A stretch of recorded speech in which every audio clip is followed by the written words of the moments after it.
Well, Rob, let's talk a little bit about what happened today. It looks like the board is going to try to find a new owner for the gyms, but they were pretty adamant that they are committed to trying to keep the team in town. We really would like to see the gym stay alive. What baseball means to Quincy is probably bigger than what a lot of people realize. The commissioner of the Prospect League is contacted daily almost by communities trying to find out how can we get baseball into our community. I'd hate to see this quietly go away. So the board is committed to try to find new ownership, and hopefully that would be someone locally that would make it even better for us to make sure they do stay in Quincy. But the fact of the matter is we're dealing with financial issues here, and that's what the board has to look at, correct? Correct. It's we want to get back to looking really at our core business here at the Oakley Lindsay Center. We've been operating the gyms for a long time. They help cash flow us through the summertime, but if the cash flow is negative, it's not helping the cash flow. And in the last few years during the down economy, we haven't made our mark. So it's time for us to really sit down and assess what we've been doing, which we've been doing here the last couple of weeks, and making some changes.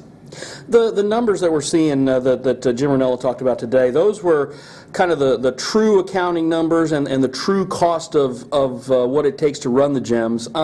Is that something that's been done differently than done in the past? Well, there's fees that are assessed against the gyms that are administrative charges that are people from the Civic Center that are on salary. In early years, nothing was charged against the gyms, and then we started coming up through an audit process that a number would get assigned in the next month or two. So the gyms would come and go, and then a assessment would be put on them in the audit. So it would drop the amount profit that we thought we had in August, September, October, or whenever it would be down later after the audit was done. I mean, what is a person who buys the gyms? What are they getting? I mean, the team doesn't own the stadium. I mean, there's really not much there except they're basically getting the name, correct? Well, that's all negotiable. A new franchise, if you call up the commissioner of the Prospect League and say, I want to put a baseball team in Canton, Missouri, he's going to tell you a new franchise fee is $175,000 today. We are negotiable on that price. We are negotiable on the equipment that the gyms bring to QU Stadium on an annual basis. We have beer trailers that are used in both locations. We have sound system that's used in both locations.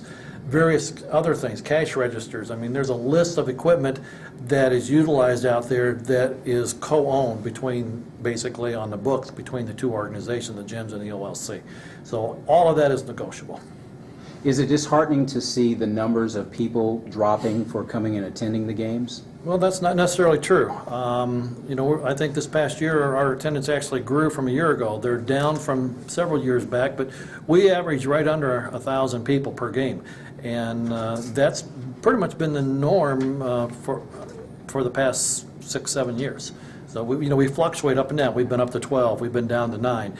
That all depends on rainouts, and we saw an increase over a year ago with 5 rainouts and 4 doubleheaders. So you really can take almost 9 games out of our 30-game mix this past summer. So to me, the community's still there. What we need to do, our new owner needs to do, is get the corporate sales and sponsorships back up and get that money up front, so when you start the season, you've got your travel expenses and your major expenses covered, and then the gate and the beer and the Pepsi products are all going to be pluses for you.